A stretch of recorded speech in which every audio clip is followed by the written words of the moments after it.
40년 동안 멈추지 않고 돌아가던 롯데칠성금료 광주 공장이 하루아침에 문을 닫았습니다. 파산 때문이 아닙니다. 적자도 아니고 수요가 사라진 것도 아닙니다. 회사가 내놓은 이유는 충격적이게도 단 한 문장이었습니다. 우리는 더 이상 이 노조와 함께할 수 없습니다. 이 공장은 1984년부터 지역과 함께 성장해왔고 연 매출만 약 330억 원에 달하던 핵심 생산 기지였습니다. 하루에 캔 음료 24만 개, 페트병 18만 개가 이곳에서 쏟아져 나오며 호남 전역의 유통을 책임지던 심장이었습니다. 그런데 그 심장이 멈췄습니다. 문제는 여기서 끝나지 않습니다. 공장 하나가 사라지면서 수백 명의 삶이 동시에 흔들리기 시작했습니다. 정규직 생산직 노동자들 뿐만 아니라 화물기사, 경비원, 청소인력, 협력업체 직원들까지 하루아침에 일터를 잃었습니다. 40년을 버텨온 공장이 이렇게 허무하게 문을 닫는다면 과연 이건 한 기업의 개별적인 판단일까요? 아니면 지금 한국 제조업 전반에서 조용히 진행되고 있는 더 큰 변화의 신호일까요? 우리는 이 사건을 단순한 노사 갈등으로 치부해도 되는 걸까요? 지금부터 진짜로 묻고 싶은 질문은 이것입니다.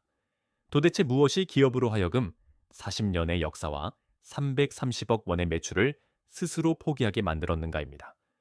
공장이 문을 닫았을 때 가장 먼저 무너지는 것은 기업이 아닙니다. 진짜 피해자는 언제나 그 공장을 둘러싸고 생계를 이어가던 사람들입니다. 롯데칠성 공장이 멈추자 가장 먼저 길을 잃은 이들은 정규직이 아닌 간접 노동자들이었습니다. 매일 음료를 실어 나르던 화물기사들, 밤낮 없이 현장을 지키던 경비원들, 청소와 유지 보수를 맡던 협력업체 직원들. 이분들에게 공장은 단순한 건물이 아니라 삶의 중심이었습니다. 그런데 그 중심이 하루아침에 사라졌습니다. 이 변화가 의미하는 것은 단순한 고용 감소가 아닙니다. 광주는 무언가를 만들어내는 생산 도시에서 물건을 사서 소비만 하는 시장으로 밀려나고 있다는 신호입니다. 공장이 떠난 자리는 세금도, 기술도, 일자리도 남기지 않습니다. 남는 것은 빈 부지와 끊어진 거래관계, 그리고 불안뿐입니다. 공장 하나의 폐쇄는 지역 경제의 혈관을 끊는 일과 같습니다. 사람들의 월급이 사라지면 소비가 줄고, 소비가 줄면 동네 상권이 먼저 숨이 막힙니다. 이건 숫자로만 계산할 수 없는 도시 전체가 서서히 말라가는 사회적 상처입니다. 회사는 이를 배려 있는 재배치라고 설명합니다. 다른 공장으로 옮길 수 있도록 이사비와 주거비, 교통비까지 지원하겠다고 합니다. 문서로 보면 합리적이고 인간적인 제안처럼 보입니다. 하지만 현실의 삶을 대입하는 순간 이 논리는 완전히 무너집니다. 광주에서 평생을 살아온 40에서 50대 가장에게 300km 떨어진 타지로 가라는 말은 선택이 아니라 통보에 가깝습니다. 아이들 학교가 있고 배우자의 직장이 있으며 돌봐야 할 부모가 이 도시에 있습니다. 이 모든 것을 내려놓고 이동하라는 요구는 사실상 스스로 나가라는 말과 다르지 않습니다. 기업도 이 사실을 모를 리 없습니다. 그래서 이 지원책은 진짜 대안이 아니라 법적 책임을 피하기 위한 장치에 가깝습니다. 직접적인 해고는 부담되니 현실적으로 불가능한 조건을 제시해 스스로 포기하게 만드는 방식입니다. 서류상으로는 해고가 아니지만 결과적으로는 일자리를 잃게 만드는 간접 정리해고입니다. 기업의 논리는 명확합니다. 비용과 리스크를 최소화하면서 인력을 줄이겠다는 계산입니다. 그러나 그 계산표 어디에도 한 가정의 삶이 통째로 흔들리는 무게는 적혀 있지 않습니다. 이 사태의 핵심은 임금 몇만 원, 근무 시간 몇 분의 문제가 아닙니다. 모든 것을 설명해주는 결정적인 문장은 바로 이것입니다. 우리는 더 이상 노조와 대화가 불가능하다. 기업의 입에서 이런 말이 나왔다는 것은 이미 관계가 돌이킬 수 없는 지점을 넘어섰다는 뜻입니다. 협상 테이블이 깨졌고 신뢰의 통로가 완전히 끊어졌다는 선언이기 때문입니다. 여기서 이야기는 개인의 갈등을 넘어 구조의 문제로 확장됩니다. 노사 관계가 조정과 타협의 영역이 아니라 소모전과 전면 충돌의 공간으로 변해버린 것입니다. 기업 입장에서는 매번 파업과 봉쇄, 예측 불가능한 요구를 감내하느니 차라리 공장을 옮기거나 새로 짓는 쪽이 더 합리적인 선택이 됩니다. 이는 한 기업의 일탈이 아니라 시스템이 기업을 떠나게 만드는 구조적 신호입니다. 대화가 불가능해진 순간 투자는 멈추고 결정은 이동으로 바뀝니다. 그리고 그 비용은 언제나 노동자와 지역사회가 먼저 치르게 됩니다. 롯데칠성 하나로 끝난다면 불운한 개별 사례로 치부할 수도 있습니다. 그러나 모두가 진짜로 두려워하는 이름은 따로 있습니다. 바로 삼성전자입니다. 지역에서는 흔히 삼성이 흔들리면 광주는 독감에 걸린다는 말이 돌지만 이건 과장이 아닙니다. 삼성전자는 광주 전체 제조업 생산의 약 17%를 차지하고 있고 연 매출 규모만 해도 5조 원에 육박합니다. 이 한 기업의 존재가 도시 산업의 균형을 떠받치고 있는 셈입니다. 더 무서운 것은 그 뒤에 달린 사슬입니다. 날 삼성전자를 중심으로 150개가 넘는 협력업체들이 생존을 걸고 연결돼 있습니다. 이 중 상당수가 바로 호남 지역에 자리 잡고 있습니다. 만약 삼성이 생산 라인을 외부로 이전하거나 축소하기 시작한다면 그 충격은 공장 담장을 넘는 순간 순식간에 퍼집니다. 1차 협력사, 2차 하청, 물류와 서비스업까지 연쇄적으로 흔들릴 수밖에 없습니다. 삼성 하나가 떠나는 순간 무너지는 것은 공장 하나가 아니라 지역 경제 전체입니다. 그래서 이 이름이 공포로 회자되는 겁니다. 삼성마저 움직이기 시작하면 그 다음은 막을 수 없다는 것을 모두가 알고 있기 때문입니다. 금호타이어 사례는 많은 사람들에게 결정적인 충격을 주었습니다. 2025년 5월 대형 화재로 공장이 불타면서 생산은 6개월 동안 완전히 멈췄습니다. 회사는 존폐의 기로에 서 있었고 복구 자체가 기적에 가까운 상황이었습니다. 겨우 설비를 복원하고 다시 기계를 돌려보려던 그 순간 또 한 번의 충격이 덮쳤습니다. 2025년 10월 금속노조의 파업 찬반 투표 결과는 찬성률 93.65%, 거의 전원 동의에 가까운 수치였습니다. 불탄 공장, 멈춰선 생산 라인, 그리고 아직 회복되지 않은 재무 상태. 이런 상황에서 기본급 인상과 성과금을 요구하는 파업은 기업 입장에서는 마지막 선을 넘은 신호로 받아들여질 수밖에 없습니다. 이 장면은 중환자실에서 막 나온 환자에게 다시 마라톤을 뛰라고 요구하는 것과 다르지 않습니다. 여기서 감정은 폭발합니다. 이 싸움은 더 이상 권리 투쟁의 영역이 아니라 기업의 생존을 시험하는 단계로 넘어갔기 때문입니다. 이 순간부터 공장은 일터가 아니라 언제든 버려질 수 있는 위험 자산으로 전락합니다. 나 광주형 일자리는 한때 전국의 주목을 받았던 실험이었습니다. 임금을 다소 낮추는 대신 일자리를 늘리고 일정 생산 목표가 달성될 때까지는 파업을 하지 않겠다는 약속. 노사와 지자체, 정부가 함께 만든 사회적 합의의 상징이었습니다. 광주 글로벌 모터스는 그 약속 위에서 출발했고 많은 시민들은 이것이 지역 제조업의 새로운 희망이 될 것이라 믿었습니다. 그러나 현실은 약속을 지켜주지 않았습니다.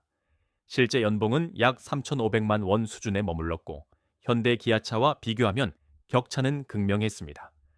여기에 금속노조가 개입하면서 상황은 급격히 변했습니다.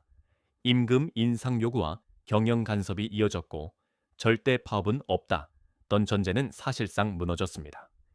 동시에 행정이 약속했던 주거와 복지 지원도 제대로 이행되지 않았습니다. 결국 기업은 피로해졌고 노동자는 배신감을 느꼈습니다. 이 실험이 남긴 가장 큰 상처는 임금도 생산량도 아닌 다시는 회복하기 힘든 신뢰의 붕괴였습니다. 전문가들이 이 상황을 설명할 때 사용하는 단어가 있습니다. 바로 산업 사막화입니다. 이는 공장과 건물이 사라지는 현상을 뜻하지 않습니다. 겉으로 보기에는 설비도 있고 인력도 남아있지만 그 안에서 새로운 투자와 확장이 완전히 멈춘 상태를 말합니다. 땅은 남아있지만 씨앗을 뿌리는 사람이 없는 말 그대로 메마른 산업 생태계입니다. 산업 사막화가 시작되면 기업들은 가장 먼저 지갑을 닫습니다. 한 푼을 더 벌기 위한 투자가 아니라 손실을 피하기 위한 생존 모드로 전환합니다. 설비 교체는 미뤄지고 신규 채용은 사라지며 연구와 증설 계획은 조용히 취소됩니다. 이유는 단순합니다. 내일 공장이 돌아갈지, 파업으로 멈출지 예측할 수 없는 환경에서는 어떤 장기 투자도 성립할 수 없기 때문입니다. 이 단계에 들어서면 기업은 떠나지 않아도 이미 떠난 것이나 다름없습니다. 성장은 멈추고 쇠퇴만이 천천히 진행됩니다. 산업이 식어가면 가장 먼저 움직이는 집단은 청년입니다. 그리고 청년이 떠나는 순간 도시는 되돌릴 수 없는 하강 궤도에 들어섭니다. 2025년 6월 기준 광주 인구는 139만 9,880명으로 떨어지며 심리적 마지노선이던 140만 명이 무너졌습니다. 숫자 하나가 줄어든 것 같지만 이 변화가 의미하는 것은 훨씬 큽니다. 같은 해에만 약 1만 2천 명의 청년들이 도시를 떠났고 그중 20대에서 30대가 20%를 넘었습니다. 청년이 빠져나가면 소비가 줄고 소비가 줄면 상권이 먼저 붕괴합니다. 상무지구와 금남로의 빈 점포들은 그 결과입니다. 유동인구가 사라지자 자영업은 무너지고 일자리는 더 줄어듭니다. 일자리가 줄어드니 다시 청년이 떠나는 악순환이 반복됩니다. 이건 인구 문제이기 이전의 경제의 붕괴입니다. 공장이 멈춘 충격이 거리에 불을 끄고 그 어둠이 다시 도시 전체를 집어삼키는 구조입니다. 청년 이탈은 결과가 아니라 이미 시작된 붕괴의 신호입니다. 기업을 떠나게 만드는 마지막 한 방은 종종 노동이 아니라 인프라입니다. 광주는 지금 그 치명적인 약점을 그대로 드러내고 있습니다. 도시철도 2호선은 설계 문제로 공사가 멈춰 섰고 완공 시점은 2030년 이후로 밀리고 있습니다. 물류의 대안으로 내세운 VRT 사업 역시 526억 원이 투입됐지만 실제 운행은 2028년 이후에나 가능하다는 전망입니다. 숫자로만 보면 계획은 존재하지만 현실에서는 아무것도 움직이지 않는 상태입니다. 기업 입장에서 교통과 물류는 생명선입니다. 원자재를 들여오고 완성품을 제때 내보낼 수 없다면 공장은 존재 의미를 잃습니다. 파업 리스크와 더불어 물류 불확실성까지 겹치면 기업은 더 이상 이 지역에서 운영을 지속할 이유를 찾지 못합니다. 인프라는 협상의 대상이 아니라 기본 조건입니다. 이 조건이 무너지는 순간 어떤 투자 설명도 설득력을 잃습니다. 광주에서 벌어지고 있는 일은 단순한 불편이 아니라 기업 활동 자체를 불가능하게 만드는 구조적 결함입니다. 이 모든 사태가 던지는 가장 중요한 교훈은 단순합니다. 일자리가 사라지면 권리도 함께 사라진다는 사실입니다. 권리는 공기 중에 떠 있는 개념이 아닙니다. 공장이 돌아가고 기업이 살아있어야만 그 위에서 논의될 수 있습니다. 노동자의 권리를 지키겠다는 명분이 결국 일자리 자체를 무너뜨린다면 그 결과는 누구에게도 정의롭지 않습니다. 이 메시지는 개인에게 던지는 비난이 아닙니다. 구조에 대한 경고입니다. 노조는 권리 투쟁의 정당성을 지키면서도 그 투쟁이 어떤 생태계에 서 있는지를 함께 고민해야 합니다. 행정 역시 상생이라는 구호만 반복할 것이 아니라 예측 가능한 규칙과 실행 가능한 인프라를 책임져야 합니다. 권리와 고용은 대립하는 개념이 아닙니다. 일자리가 유지되어야 권리도 존속할 수 있습니다. 이 기본 원칙이 무너진 순간 가장 먼저 희생되는 것은 언제나 가장 약한 노동자들입니다. 오늘 이야기의 끝에서 우리는 하나의 질문 앞에 서게 됩니다. 롯데칠성 공장의 폐쇄는 단순한 기업의 선택이 아니었고 금호타이어와 광주형 일자리는 우연한 실패가 아니었습니다. 이 모든 사건은 하나의 방향을 가리키고 있습니다. 산업 생태계가 무너지고 있다는 신호입니다. 공장이 멈추면 노동자는 일자리를 잃고 일자리가 사라지면 청년이 떠나며 청년이 떠난 도시는 소비와 활력을 잃습니다. 이것은 한순간에 폭발하는 위기가 아니라 아무도 눈치채지 못한 채 서서히 진행되는 붕괴입니다. 그래서 마지막으로 남는 질문은 이것입니다. 우리는 무엇을 지켜야 할까요? 노조의 권력입니까? 아니면 도시와 일자리의 생존입니까? 이 둘은 원래 선택의 문제가 아니어야 했습니다. 그러나 지금의 구조는 우리에게 잔인한 양자택일을 강요하고 있습니다. 이 질문에 대한 답을 미루는 순간 결정은 이미 다른 곳에서 내려집니다. 기업은 떠나고 도시는 비어갑니다. 이 영상이 불편했다면 그 불편함이 바로 우리가 아직 생각해야 할 이유입니다. 선택하지 않는 것도 하나의 선택이라는 사실을 이제는 외면할 수 없습니다. 노조와는 거래 안 합니다. 이 문장은 자극적인 선언이지만 저는 이것을 감정적인 폭언이 아니라 기업들이 보내는 구조적 신호로 봅니다. 롯데칠성금료 광주 공장의 폐쇄는 한 기업과 한 노조의 갈등으로 축소해서 볼 문제가 아닙니다. 40년 동안 성장해온 공장이 적자도 아닌 상태에서 문을 닫았다는 사실은 지금의 노동 환경과 산업 구조가 기업에게 얼마나 높은 불확실성과 비용을 요구하고 있는지를 적나라하게 보여줍니다. 문제의 핵심은 노조가 나쁘다가 아니라 노사 관계가 더 이상 예측 가능한 영역이 아니라는 데 있습니다. 기업이 가장 두려워하는 것은 임금 인상 자체가 아닙니다. 진짜 공포는 경직성입니다. 한 번 들어오면 나갈 수 없고, 나눌 수 없고, 상황이 바뀌어도 조정할 수 없는 구조, 그리고 갈등이 발생했을 때 그 비용이 통제 불가능해진다는 점입니다. 예를 파업, 공장 봉쇄, 법적 분쟁, 여론전까지 이어지는 이 과정은 단순히 월급을 더 주는 문제와는 차원이 다릅니다. 그래서 기업들은 계산합니다.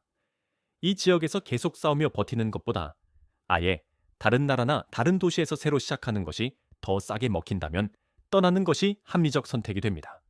이것이 롯데의 판단이었고 지금 광주에 퍼지고 있는 공포의 실체입니다. 더 심각한 문제는 그 피해가 항상 가장 약한 쪽부터 발생한다는 점입니다. 대기업은 떠날 수 있지만 하청업체와 간접 노동자는 떠날 수 없습니다. 공장이 닫히는 순간 화물기사와 협력업체 직원, 지역 자영업자들이 먼저 무너집니다. 결국 노조의 힘을 키우기 위한 투쟁이 역설적으로 가장 보호받아야 할 노동자들의 생존 기반을 먼저 허무는 결과로 이어지고 있습니다. 이것이 지금 구조가 가진 가장 큰 모순입니다. 그렇다면 해법은 무엇일까요? 저는 해답이 극단에 있지 않다고 봅니다. 노조를 약화시키거나 해체하는 것이 답도 아니고 기업의 요구를 무조건 수용하는 것도 답이 아닙니다. 필요한 것은 규칙의 재설계입니다. 첫째, 노사 모두가 예측 가능한 룰을 공유해야 합니다. 언제, 어떤 조건에서 어느 정도의 요구가 가능한지 명확히 정해져 있어야 기업도 투자 결정을 할 수 있습니다.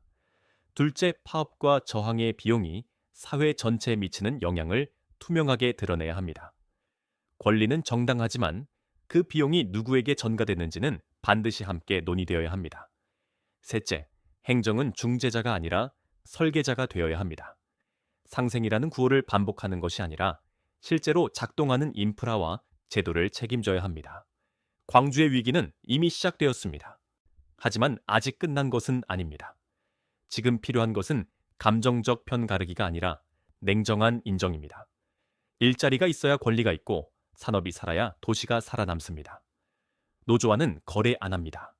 라는 말이 더 이상 나오지 않게 하려면 노조와 기업이 모두 거래할 수 있는 구조를 다시 만드는 수밖에 없습니다. 이 선택을 미루는 순간 다음 공장은 이미 다른 도시에서 지어지고 있을지도 모릅니다.